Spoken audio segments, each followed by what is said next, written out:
We have to all accept and submit to the fact we're all Swiss cheese. We all have holes, and none of us are one whole slice when it comes to talent and ability and resources, right? What you have to do is find other people with the opposite Swiss cheese holes and work together, because then eventually you catch all those limitations through the way of working with your collaborators.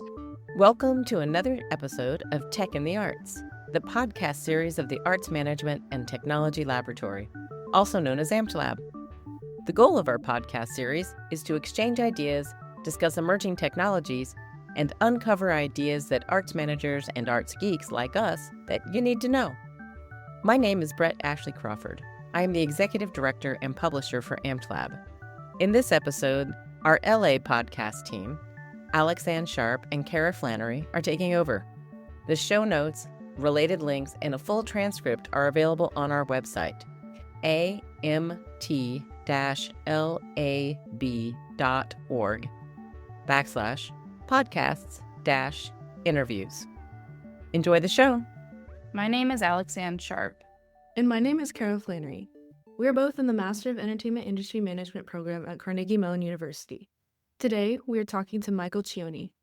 Recognized by The Hollywood Reporter as one of Hollywood's most influential figures in tech, Michael Cioni is a 4-time Emmy-winning innovator with credits on over 150 films. He founded the Post House Light Iron, acquired by Panavision, where he helped develop the Millennium DXL 8K camera, and later led major workflow advancements like Adobe's Camera to Cloud while at Frame.io. An active member of the Academy of Motion Picture Arts and Sciences and the American Society of Cinematographers, Michael bridges technology and creativity across global filmmaking. Through his latest venture, Strada, co-founded with his brother Peter, he's now reimagining media workflows by eliminating cloud storage for creative professionals. Hi, Michael. How are you doing? Doing great. Thank you so much for being here. We're really excited to speak with you, hear more of your thoughts on everything going on in tech and the arts, and also hearing about your amazing startup, Strada. So we first want to just kick off. What is Strada? Why is it called Strada? What is your goal with this?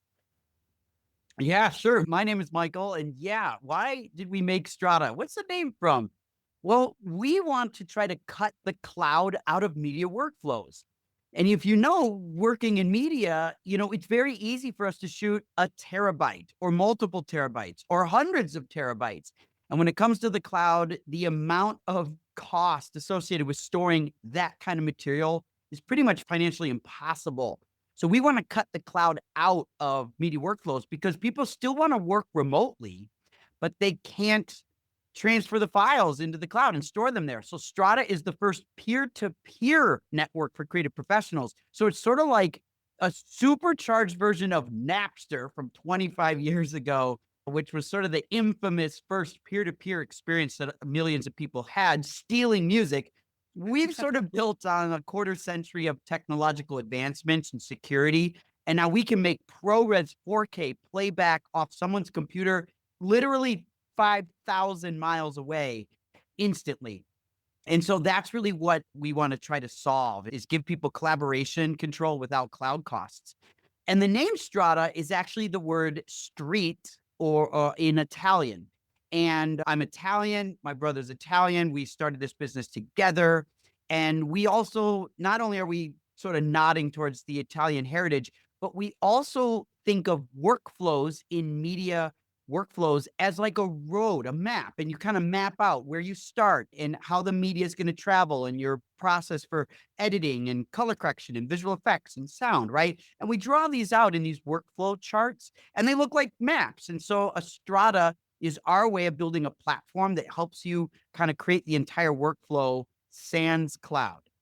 Wow, that's so cool. Like, I've been watching all of your videos on this, and I don't have a lot of editing background, but just from the little bit I've done, I've seen how you've been able to make the workflow so much more simple, like cutting dailies, the multi-camera perspective, being able to match some of that. What are the key traits of Strada that you think are most attractive to people who are really into editing?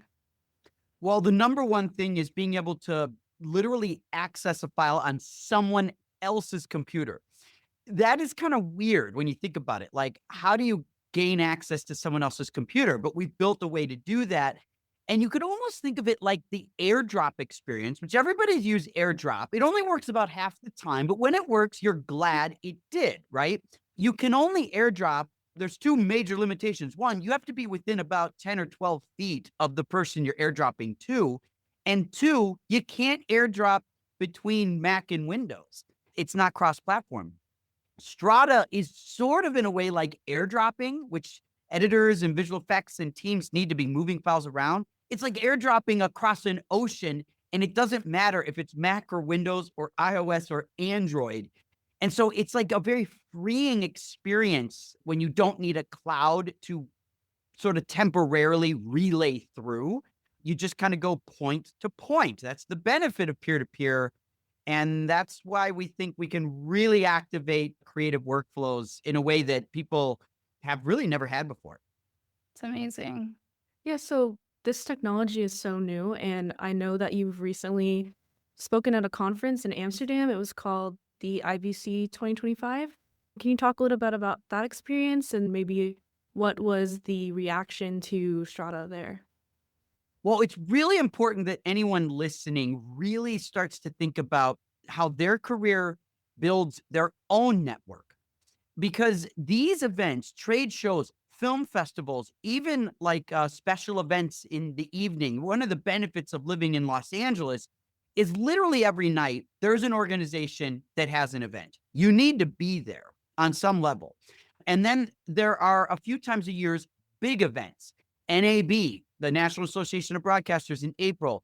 Cine Gear, which is a cinema technology show in Los Angeles, in June. And then IBC is the International Broadcasters Convention, which is European technology for media professionals, in Amsterdam in September. These are just three examples where you need to get these on your calendars. If you're in LA, there's no excuse not to attend Cine Gear and NAB, because NAB is only about a 4-hour drive from here. So anybody can do that. IBC is a little bit bigger, but if you're in the European continent, it's easier to get to. But see, the important thing is when we're looking for jobs as creative professionals, many creative professionals live a life of freelance. Normally, you wouldn't want that, right? Like lawyers, they want to get hired at a law firm. Doctors, they want to get hired at a hospital. Teachers, you want to get hired in a university. But media professionals are often living a life of freelance. And so we are responsible for building our own networks. And people wonder, how come person A is always working and person B is never working? It may not come down to talent. It may have a lot to do with their ability to network themselves. IBC is just one example. I always save up miles and I use my airline miles. I go every year and I go to Amsterdam because now I have an international layer of networking that comes into play. And you have to build this up over years. I'm not saying this is a bucket list experience. You don't go to NAB once, you go every year for 20 years. And when you do that, you do NAB, IBC, Cine Gear, even Innerby is another one. There's NAB Atlanta, there's NAB New York. There's a really great one in Berlin called MTI, or no, Tech Media Hub, Tech TMH, I think it's called now. This is another one that's really great in Berlin in late September.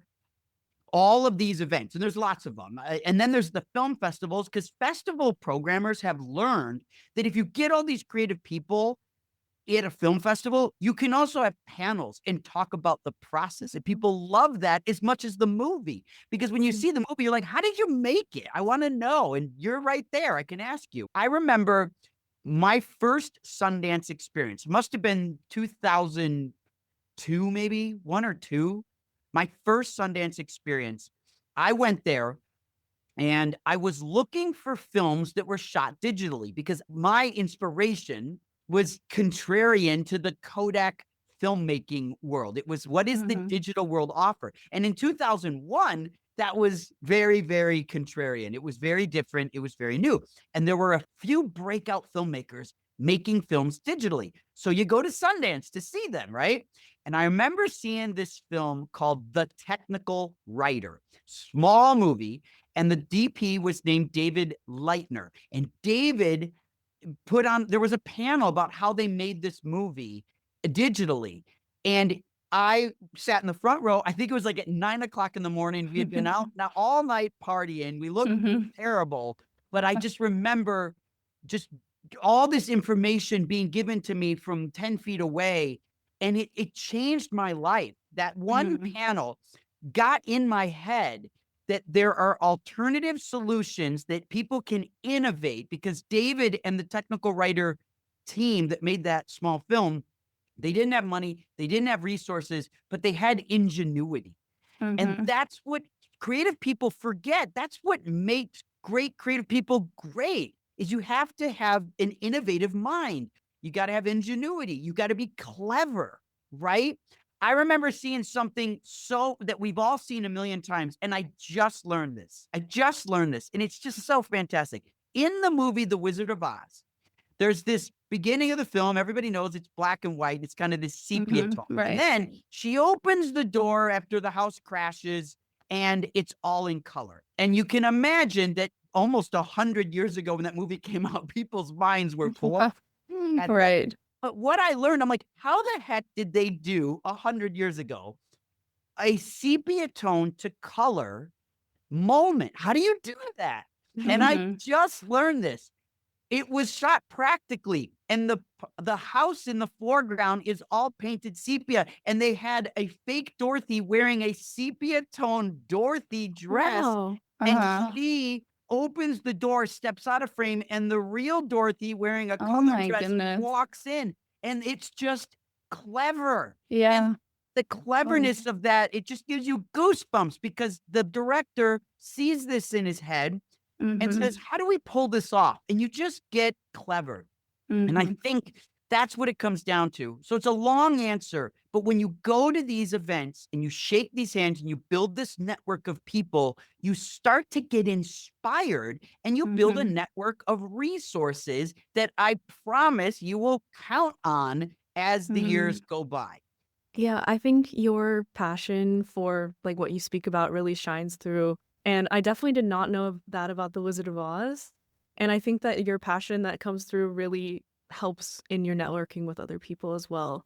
Thanks for sharing that with us. It's interesting too. Like, personally for me, whenever I'm around people who are forward thinking like that, it tests me to be that way. And I feel like if you really need to surround yourself with people who are both motivated and also going to encourage you to say, if you have an idea, you should really try that. If you are passionate about something, you should really explore that, because being here in LA has just been so eye-opening, being around people who are in that mindset. So how do you develop that mindset to make sure that you are looking for opportunities, that you are seeing advancement, or how do you find things that you see as being interesting and innovative? Easy. You have to surround yourself with a team. I use this phrase. If you imagine a piece of Swiss cheese, it has these random holes in it, right? We have to all accept and submit to the fact we're all Swiss cheese. We all have holes, and none of us are one whole slice when it comes to talent and ability and resources, right? Some people have all sorts of different things, but each slice has a different set of holes. Some slices are bigger with holes over here, and some are smaller with holes over there. And so if you look at each person individually, you see all these gaps, and that's where you fail. That's where you're not good. That's where you're not capable. And it can come from anything from someone might be a great writer, but they're terrible at speaking and they can't convey their feelings, right? Someone might be really great at giving direction, but they're really bad at reading and they don't have a really good mind to be able to sit and read. Someone might have a really great visual style, but they don't know how to communicate that with a team. Someone might have the financial resources, but they don't have a team to be able to underwrite for that. What you have to do is find other people with the opposite Swiss cheese holes and work together, because then eventually you catch all those limitations through the way of working with your collaborators. Now, for me, I learned this. We learned this in junior high. You start hanging out with a clique. and those clicks start to work together. And then when you get to film school, you find a click in film school. Everybody kind of does that. But as you come to a company, a city like LA, which everyone, even though the entertainment industry is slowly bleeding to death, this is still ground zero. So no matter what happens in the media and entertainment industry, LA still today remains the epicenter of everything, technologically, creatively, financially, and talent wise. So this is still the place to go. Even though LA is got its big problems, I still recommend, if you're serious about this, get your butt on a plane and get yourself out here, book a one-way ticket like I did, and just start figuring it out and fail up. That's critical. But when you get here, you start finding that team, that if you get around the right team of people, good people prop each other up, and you find someone who compliments you, who is not intimidated by what you bring to the table. When I started building my first team, I had a guy, Ian, who was exceptional at visual effects and the nuance of those things. He loved the color correction and visual effects precision. Today, he's one of the top colorists in the world, and he's kind of quasi-famous for coloring movies like The Social Network and Dragon Tattoo. But back then, he was just dabbling in it. Another guy, Jody, he was all about the precision of nonfiction storytelling, and he was really good at crafting raw footage and just figuring out how to pull a great cinematic story, but it was nonfiction. Now Jody is one of the top editors at Viacom, doing all these reality shows and just did the MTV Music Video Awards. Like, that's what he does all day, nonfiction stuff. And those are just a couple examples of people who I wasn't good at those two things. And so by complementing my skills with them, we were able to build a business. That was like one of our first businesses. And people recognized, wow, this little team together was pretty awesome. And then we found out what we weren't good at. We weren't really good at audio. We weren't really good at, bookkeeping and things like that. We had to bring in team members that bought into the mission and they believed in the same thing. And for a lot of people, it's identifying an adversary. Nothing brings people closer together faster than a common enemy. If you can identify an adversary, an opportunity, you can quantify it. And in business, for us, it was digital was what we wanted to represent, and film was the bad guy. It started getting us motivated because we looked at Kodak as the enemy, and we started attracting other people who agreed with that philosophy, right? And some people would say, oh no, everyone's equal. We should always, everyone's included. And I'm like, but if you want to stand out, you have to pick sides. That's what standing out is, right? It's Dodgers town right now. And it's like, it's no fun if everybody cheers for every team equally. That's no fun. You want to beat somebody, right? Building with all these people, and you just feel it. And I'm sure people that aren't Dodgers fans could be at a Dodgers game in the playoffs, and they're going to be cheering for the home team, right? That's kind of this sentiment that you got to bring into your business as well. Yeah. This might be, I was watching some of your videos and some of the interviews you've done, and you might be tired of talking about AI, but I do think you made a distinction between generative AI and utility AI. Can you talk a little bit about that? Because when you're talking about teams, there's clear teams here, I feel like, especially people I speak to in the town. A lot of creatives are worried about it. Do you think that's valid? Do you think there's more opportunity than threats? Like, I would just love to hear your thoughts on this as someone who's seen how technology has changed the industry time and time again. Well, I could be wrong, but it's October 2025 at the recording of this. So, we'll see what happens. But myself and my team here at Strada, we believe that generative AI and most of the AI investments right now are about to experience a major collapse. We predict a collapse in the next 6 to 18 months of AI. Really? But that isn't the elimination of AI, because in 2007, the housing mortgage market collapsed, but it's not like nobody wants to buy houses, right? So, and in 2001, the internet, they called it the .com bubble, where .com companies, because the internet had sort of just gotten its first big wave, people were investing in companies that weren't really companies. They were just websites, and that collapsed. But of course, The internet didn't break and websites didn't go away. AI will collapse, but it will not go away. It will then reform with a much more stable business model. Just like websites that were overvalued collapsed and then they reformed and their new business model was created. The housing market collapsed, but it was reformed and a new mortgage system, including new regulations to protect that from happening again, formed, and the economy grew on that. The same thing will happen with GenAI. It's going to collapse and then it will reform into a better business model. Today, there really isn't a business model for it. In fact, as much AI as you read about, I challenge anyone to, I'm sure there's someone who could disagree with me, but I find that most people in the world are not generating Gen AI content every day in their social media campaigns, in their lives. Like a lot of people don't even do it every week. Some people don't even do it once a month. Like they don't literally go into Midjourney or Runway or Sora and generate anything. That's, and I should ask you, do you use those products weekly, daily, monthly?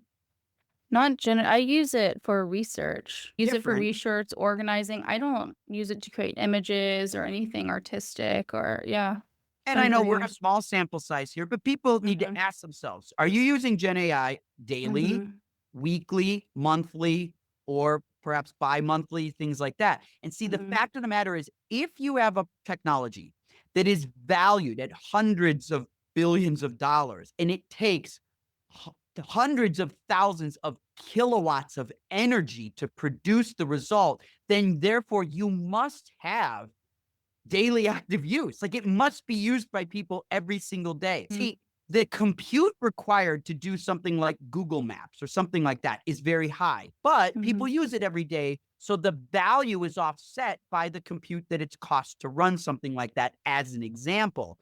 But generative AI costs, it's like the most expensive compute you can create as a consumer. It is very expensive physically in terms of the amount of air conditioning required to do it, amount of time it takes. All of that material is expensive. And because it's so early in the business model, it doesn't financially generate a lot of money. So it's a loss. So these companies are working at a loss. And the only way they could prove that this technology is going to be viable is if people are using it every single day, like a Google map. It has to be that innate to daily use. And it just isn't. Most people, if you said, do you take a picture with your phone every day, every week, every month? Everyone would fall into one of those categories. You post a picture of something you do every day, every week, every month. Almost everyone would fall into one of those categories. But do you generate one every day, every week, or month? A lot of people fall out of it. That's the flaw of the business model. Everything just comes down to a business model. If the business model doesn't work, it eventually won't matter if people love the tech or not, or they're impressed or not, because it won't be affordable for the companies backing it to keep it going. Therefore, it collapses. And then there's a repatriation to like, okay, what tech do we have? How do we actually make this work in a business model in version 2.0? That's likely what's going to happen. On the flip side, you mentioned research. I qualify a category of AI as utilitarian, which is AI that is not generating creative components. And utilitarian AI, which by the way, Google Maps is utilitarian AI. People sometimes think AI is new or all bad. Well, that's silly because every person with a picket sign that's protesting AI is bad for creative people, they all used Google Maps to find a parking spot when they got to that protest. So they're using AI to get to the protest that's anti-AI. So you have to like break out categorically. Okay, well, what are you actually protesting? What are you pissed about? And if you can't qualify that, then don't carry the sign. But the utilitarian is useful and it's helpful and it can better our society. And you have to understand those variations. I have been investing a lot of time and energy in the utilitarian side to help mundane tasks get executed faster or even automatically, so that we leave a little bit more time for the creative tasks that we can do. So do you hope that utilitarian AI would fall into that category of these people use it every day, every week, every month? Totally. Yeah. Okay. A good example, like right now we're on a Zoom call. Zoom is using a utilitarian AI to actually transcribe everything that's happening. And about 2 minutes after this talk, they will spit out a transcript of everything and summarize it. They're using a tool, probably something like Anthropic, which has a component to do that, or Whisper. And Whisper is a analytics, transcription, translation, and summarization AI utility. And it's a great resource because you can get notes, you can search for things, and it comes completely automatically. Barely 5-6 years ago, people would have to sit and type all this out all day if you wanted a copy of it. It took forever, and it was expensive, and it certainly was slow. These are the types of things that people are now becoming accustomed to in their daily active lives. We can simply take that a step further when you say, well, if I can have a transcript of this, can I ask it to edit the best parts that are suggesting about, edit to me a highlight reel of all the AI stuff, or edit me a highlight reel and remove all the AI stuff. Now we're thinking about time code and clips and things like that, and subclips. That all becomes very useful. And that's the type of stuff where this utilitarian space will start to work its way into a more traditional, typical experience. And think about it. If a director who's not the editor is able to actually get a file and say, I want to noodle on this stuff, they could start editing, even if they're not a traditional editor. Or if you are not a colorist, but you're an editor, you're editing and you're like, I just wish this looked a little better. You could bring AI in as a utility, add some color flavor to your look, because you're like, I'm not really good at it, but I want it to look like this film or that film. Right. And these are the things that the creative professionals can start to leverage over time, and they'll eventually become so normalized, and the business model will make sense. So it's not just over energy driven without any return on the investment. It'll all start to level out. And a lot of the companies that don't belong here will extinct themselves. And the ones that are strong enough to withstand the scrutiny in a real business model, they are the ones to make it through and succeed. AI filling the skills gap. So is that what you mean by like these more utility uses for AI? Or do you think companies are, I think the obvious answer is probably no, they're not doing enough to train their employees on how to use AI. And, I think people are scared still of even touching it. People who are maybe not as tech savvy, they're just kind of scared still. Do you think companies should have more of a responsibility? That's a great question, Alexann. And if you Google my name, Michael Cioni, and skills gap principle, people can kind of find a little section about that. I'm glad you found that.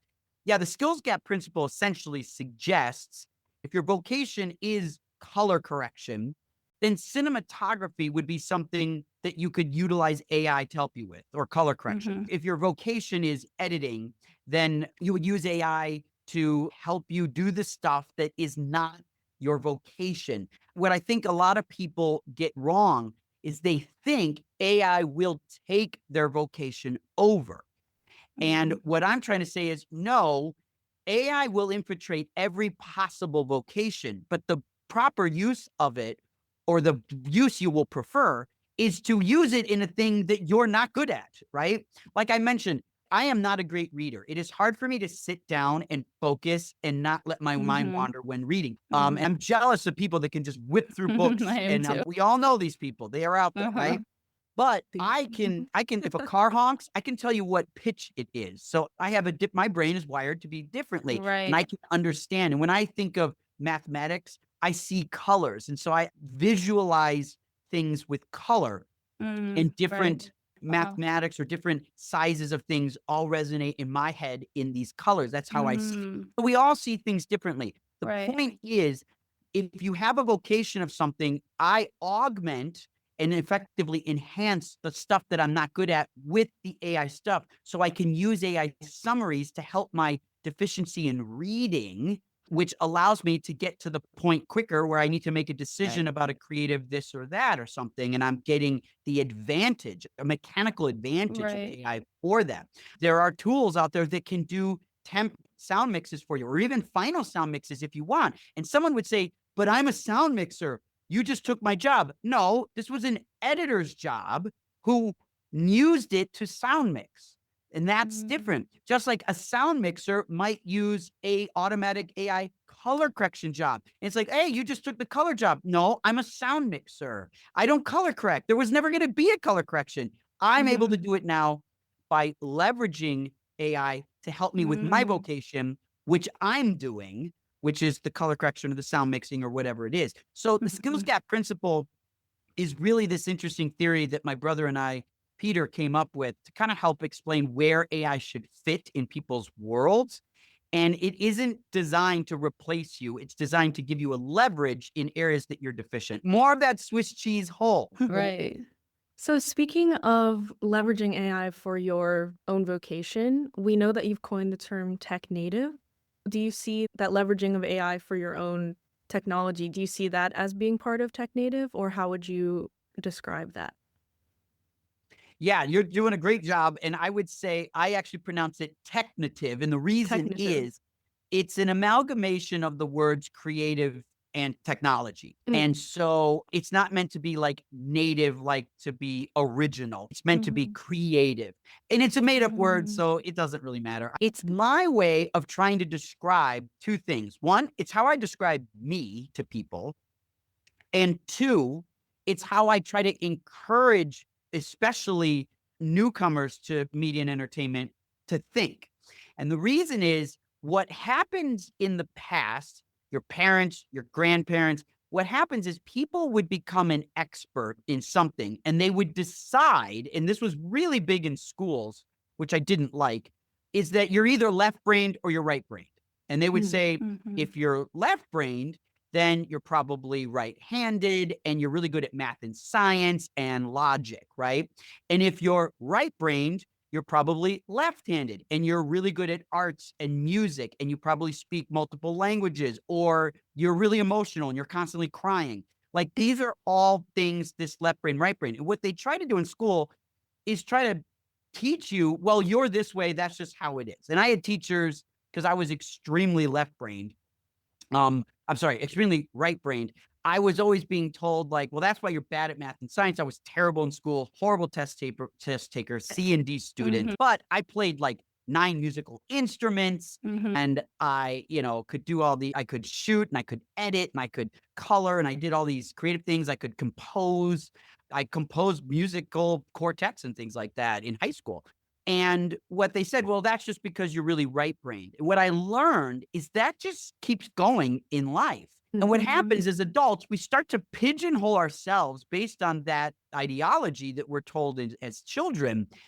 And then all of a sudden, you have adults saying, I'm not technical. I can't do that job. Or I don't know this. I'm not technical. We all have a parent or a grandma who's like, I'm not technical, right? And then we have people who are technical who say, well, I'm not creative, so I can't sing. I don't play an instrument. I don't want to get involved with that. I'm not in touch with my emotions. I don't want to go to therapy. We have those people too.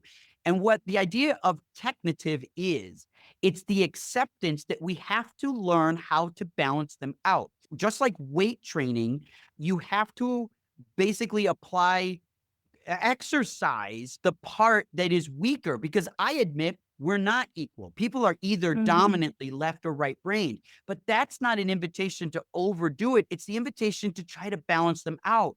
So if you are one or the other, you need to exercise the other side. And a good coach would tell you your jump game is bad. And what we do as adults is the opposite. We say, I'm not technical, so I'm not going to practice. That's what we do. And you get to blame some teacher that told you your brain is this way. That's bad doctrine. It's bad. It's bad. So what I like to do is encourage people to balance that out and learn and recognize, one, you have to be equal. You got to work to be equal, because it's in your best interest as a professional in any industry to be able to do both. You end up surprising yourself with what you can actually accomplish when you understand these two worlds better. And so if you can be more equally technative, then things will come easier to you. And if they come easier to you, you perform better. And if you perform better, you get promoted or you get noticed. And that leads to more wealth and more Mhm. opportunity and a larger network. And all this good stuff comes. But if you know that one person in your life that's always saying, no, this is me, I'm in this box, I got to fit here, who wants to be friends with them? Nobody, right? Who Yeah. wants to hire them? Who wants to promote them? You know, we all know that they can be very proficient in one thing, but there's an attitude with it. And that's like, I don't know if I want that. I know a ton of Mhm. people who are exceptional, but they have a chip on their shoulder. They're less desirable to work with. It Right. actually hurts them, Yeah. even though they have a great skill. But if you find Mhm. someone more well balanced, some people say, oh, a jack of all trades is a master of none. I don't believe that. I don't think that's true Mhm. at all. I think it's just a fun phrase to say, but I don't actually know that that's true, because I can do left and right brain things as proficiently as Mhm. some people who would say they are dominant.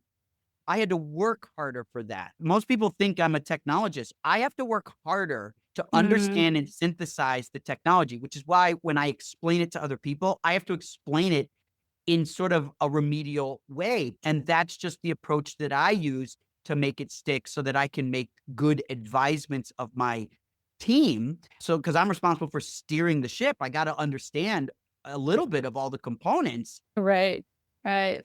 Well, this has been such an amazing discussion. You have so much wealth of knowledge to share with people. We could talk for hours, and I know you'd still have even more like amazing lessons about, your past, your history. I am going to encourage people to check out more of the podcasts you've been featured on.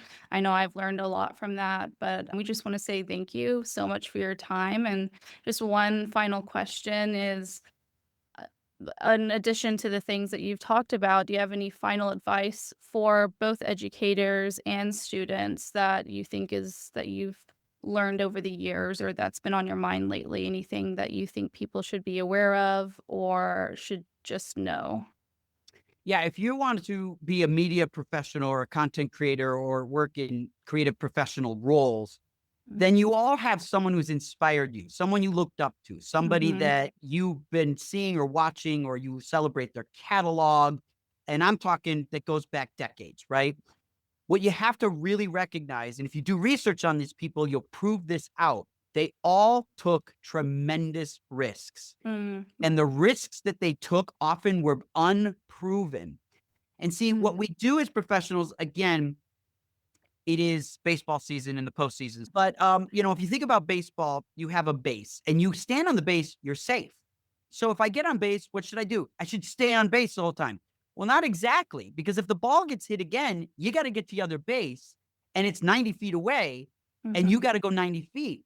So what runners do is they take a lead off. Now, what's the Mhm. good side of the lead off? You're a little closer to the next base. What's the downside? You can get tagged out.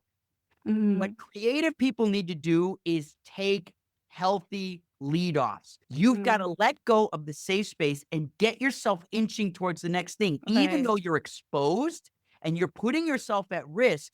But what you're doing is you're trusting other people in your team Mm. to do Yeah. their job to get you to the next checkpoint. And you're willing to take that risk as a team together. And when teams do that right, they win.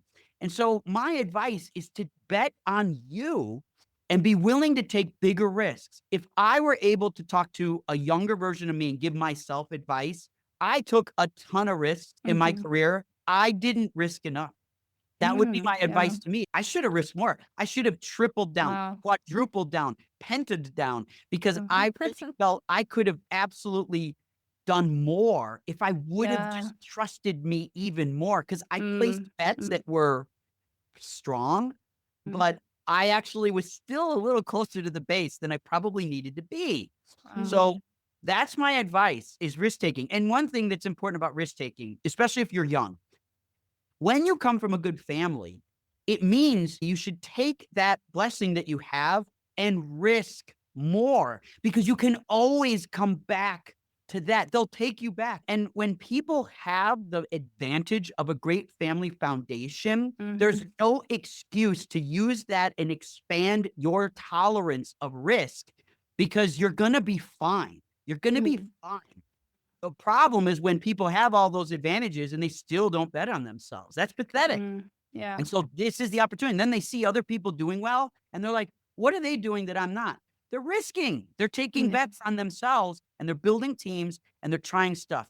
The filmmakers we adore all invented stuff and took crazy risks, and they all have amazing stories of how they barely succeeded, but they'll tell you what it felt like to take a lead off that exposed them to major catastrophe, and yet they built a team to succeed in spite of it. So that is what I would encourage everybody to really do. Well, thank you. You're Yes. definitely an example of that, just seeing all the advancements and the way you've inspired so many young professionals. So thank you so much again for your time. We've really enjoyed this discussion. Thank you. Listening to this episode of Tech in the Arts. If you found this episode to be informative, educational, or inspirational, be sure to check out our other episodes and send this to another arts or technology aficionado in your life. If you want to know more about arts management and technology, check out our website at amt-lab.org.